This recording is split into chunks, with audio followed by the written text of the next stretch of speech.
We continue now at the top of Daf Tzadi Tesamad Aleph and Mesechet Kesubos. This is Kesubos Daf 99a. On the previous Amud, the Gemara had asked, what if you have a situation where a person tells a shliach to buy a half a core of property, and then the shliach goes ahead and ends up buying more, buys an entire core of property. So in that situation, do we say that at least the half a core, that is going to be a good purchase because he's just Mosif al Devarav, he just adds on to the instructions? Or do we say, no, he's Mavir al Devarav, he's basically going against the instructions, and therefore the purchase is not good at all, even for the half a core?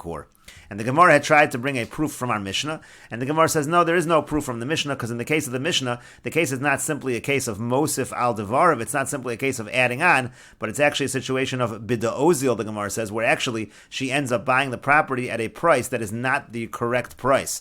And so the Gemara now asks, Hami the Seifa b'da-ozil. But if the Seifa of the Mishnah is talking about exactly that situation of ozil, meaning a situation where the property was actually worth more than she sold it for, so therefore, again, it's for sure not going to be a good sale because it is a bad deal for the Yisomim. This is talking about the widow selling the property for her ksuba or for her mizonos, and again, it's really the Yisomim's property. So if the Seifa is already given a case like that, b'da-ozil have it, the situation is b'da-ozil. So Reisha b'da-lo-ozil, wouldn't that imply that the Reisha of the Mishnah should not be a situation of ozil? It should not be a situation where she sells it for less than it's worth, but it should be just a situation where she sells it for the right amount. But again, it was Mosif al Devarav, it was doing additional to what she was supposed to be doing because it was selling more than what her ksuba was actually worth. And the Gemara explains, the Katani Seifa, because what does it say at the end of the Mishnah? It says as follows, Haisa ksubasa arba meo zuz. The case is, let's say her ksuba is 400 zuz, and so now she's selling 4 pieces of property for that 400 zuz, but again, she's going to go a little bit over.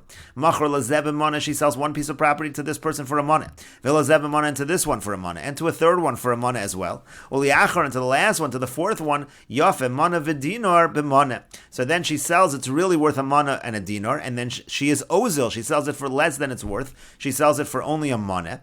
And so the Mishnah said, Shalachron michra batel. So the last one, that sale is going to be nullified because again, that's bida ozil, she's selling it for less than it's worth. V'shal kulon mechron kayim, but all the other ones is going to be a good mechira. So that case is already listed at the end of the Mishnah. So that would imply that the ratio of the Mishnah is not a situation of bida ozil, but is exactly the situation that we are talking about. A situation where it was mosif on the ksuba. She just sold more than what her ksuba was. And it's exactly the question that we asked on the previous Amud. The Mishnah should be an answer to that question. And so the Gemara answers, lo, no, ratio v'seifa bida ozil. The ratio of the Mishnah and the seifa of the Mishnah, both cases are talking about bida ozil, where she sells the property for less than it's worth. And that's why the sale is going to be nullified. The Seifa Kamash Malon, and the Seifa, what is it teaching us? It's teaching us that time of the Ozil B'diasmi, that the reason why the sale is nullified is because she sold it for lower than when it was worth, and that was already the Yisomim's property. Rashi will explain.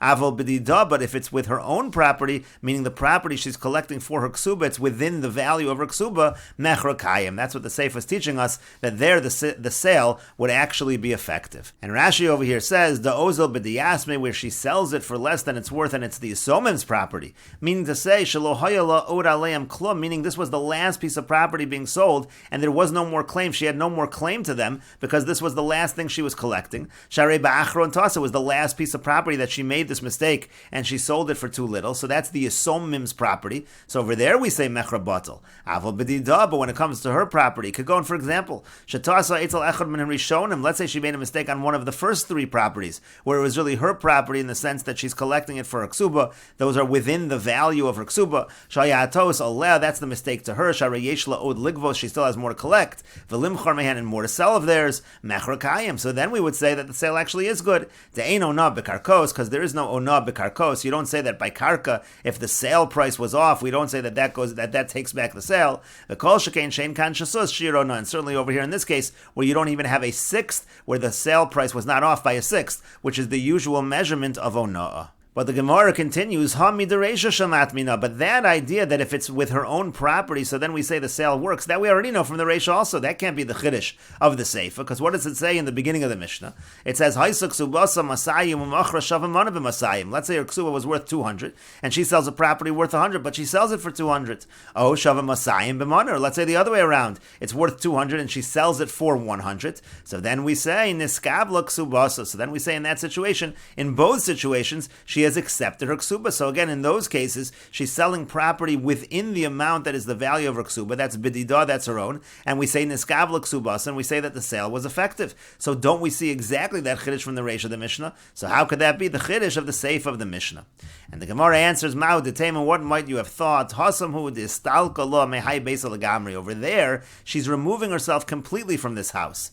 Aval hacha, but over here, nigzor mana rishon atu mana achron. Here we should say that there's a gezerah on the first mana because of the last mana. In other words, what do we say? We said that by the last piece of property that she sold in the seifa, that was a problem, because that was already bidiyasme. And so maybe we would have thought, okay, so if there's 4 pieces of property, so we should make a gezerah. If it's a problem by the last property, it should be a problem also by the first property. Maybe we would say that that's the chiddush. Kamash malon, that's the chiddush of the Mishnah, that we don't say that it's only true by the last property where it's bidiyasme, but if it's with her own within the amount that is the value of her ksuba, so then we say mechrakayim. And the Gemara continues, V'ika di'amri, and there are those that learn the above discussion in the following fashion. Haloti boilach. It's not even a question in the following case. Heicha da'amar lei, in a situation where a person says to a shliach, he says to him, Zil zovin li liska, go buy me a half a core of property, v'zovin le kura, and he buys him a core of property, devadai mosef al devar of havis. Certainly in that situation, he is adding on, and it's not going to be a situation where the whole sale will be nullified. He just did more than he was supposed to do.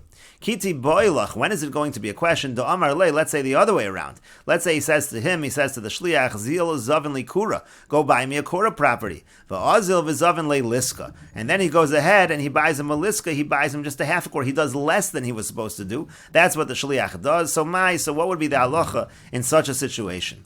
Mi amrinon, so do we say that amar le, that the shliach can say to the owner, the tavalach avdilach, I did something that was good for you. It's good that I bought a little less. Why? Because if it turns out that you don't need money, why are you selling this property? Because you need money, and you wanted me to sell a core of property. Now, if it turns out that you actually don't need the money, so lo matzis hatritz base, and then you'd have no recourse. You would have sold too much property, and there's no way to get that property back. And so therefore I did you a favor by selling a little bit less. If it turns out that you don't need more money, you've ended up gaining in this regard. Oh, Dilmor maybe, Amar Le, he says to him, no, lo nichali, the liv shtari lavoy, I don't want to have more shtaros. I'd rather have sold it all in one shot. I don't want to sell things piecemeal, because then I have to keep track of more shtaros. So that's the question. In that situation, is it as if the shliach has violated the instructions of the mishaleach of the seller? And the Gemara continues, Amar Rabbi Chanina Misura. Rabbi Chanina Misura says, Tashma, come in here a proof from the following Mishnah in Mesechet Me'ila. Nasan lo dinar shel zav. Let's say you have a situation where the Mashaleach gives the Shliach a golden dinar. V'Amar lo, he says to him, Havi li cholak, go use it, buy from me a cholak, buy from me a cloak with this dinar shel zav. V'halach v'hevi lo b'shalosh cholak u'v'shalosh talis. Now he takes this dinar shel zav, which is 6 sela, and he uses 3 sela to buy the cholak, and he uses the other 3 sela to buy the talis. So then the halacha is shnei hamalu, both of them have committed the me'ilah. And so the Gemara now says, Yamrit b'shalom mashliach ki agavna osa shlichu. So if you say correctly that in such a situation the shliach actually did his shlichus, and this is similar to a case where he's told to buy a core and he buys a liska, he buys less. He was told to buy a cloak, a cholak that was 6 sela, and instead he buys one that's 3 sela, and buys another thing, a talis, that's also 3 sela. So if you say that in that situation the shliach is really doing his shlichus, so he's done the shlichus of the mishaleach, umozav al devar hava, and he's also adding on to the words of the Mashaleach, so then it makes sense that both of them have now misused the consecrated property, the hektish. Mishum hachi, balabayis mal, that's why it's true that not only has the shliach committed me'ilah, so to the balabayis has committed me'ilah, because the shlichus was a good shlichus. Eloyamrit mavir al devar of hava, but if you're going to say that in this case the shliach has completely violated the mission, completely violated the shlichus, so amay moal, so why should we say that the balabayis did me'ilah? There's no shlichus over here, and the entire me'ilah, the entire misuse of the hektish property should be from the shliach. And so the Gemara answers, on here in this Mishnah, what are we talking about?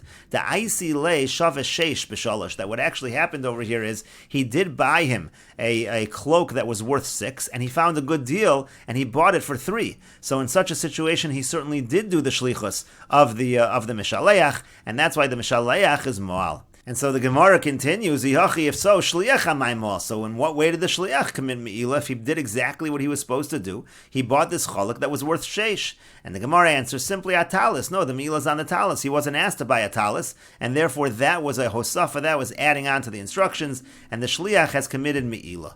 But the Gemara continues, if so, let's look at the end of that Mishnah.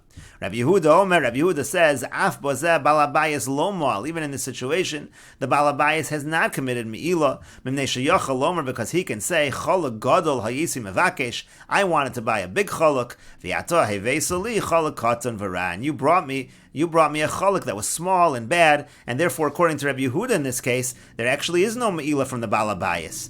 And so the Gemara is now asking if the situation over here was that he actually did buy him a cloak that was worth sheish, so he did exactly what the Balabayas asked. So what's Rabbi Yehuda saying over here? That there's no meal in the Balabayas because he didn't get what he wanted. He got exactly what he wanted, and he got a little bit more. And to that the Gemara answers, no, my ra, what does it mean when he says you brought me something, and you bought me something that was ra, that was bad? It means ra b'domim, it's bad in terms of the value. D'yomar lei, because he says to him, if you would have actually spent 6 on the cloak, Kol shekain dehaveshavet tarti, sorry, it would have been worth even more. It would have been worth 12. In other words, obviously there were bargains out there, and so I did want you to spend the full amount and see what you could get for that full amount, what kind of cloak, and that's why Rabbi Yehuda says that the Balabayas did not commit me'ilah, because the shlichus was not a shlichus. And the Gemara continues, Deikanami, we can bring a proof to this as well, the Katani, because we learned, Mod Rabbi Yehuda bekitnius sheshneim malu. Even Rabbi Yehuda, who says the Balabayas did not commit me'ilah by the case of the cholok, he would admit by a situation of kitnius, by legumes, that they both did commit me'ilah. Rashi over here says, Deikanami will give you a proof, Derad de Ka'amar Rabbi Yehuda ra bedomim Ka'amar. We're bringing a proof that when Rabbi Yehuda says the word ra, it means in terms of the amount of money that was spent. Uvedaisi leishav sheish, and he brought him actually something that was worth 6, and it's still a problem. And the reason is exactly like we said. How do we know that? Because what does it say? It taught us as follows. Moda bekitnius. He admits, meaning Rabbi Yehuda admits by kitnius. What's the difference by kitnius? Because by kitnius there can't be a claim that if you would have brought me a dinar zav worth, so it would have been worth even more. They would have went ahead. It would have been worth even more than double, because they would have given you a good deal. And what Rashi means to say is that when it comes to kitnius, which are sold by a set amount per the amount that you are buying, so the Balabayas could never say, well, if you would have bought more, if you would have spent the full amount of money, it would have been a better deal. It would have been exactly the same deal by kitnius. And therefore, in that situation, Rabbi Yehuda admits that the shlichus of the Balabayas was in fact performed, and therefore the Balabayas would commit me'ilah. We'll continue with this discussion in the next video on Daf Tzadi Tes Amud Beis.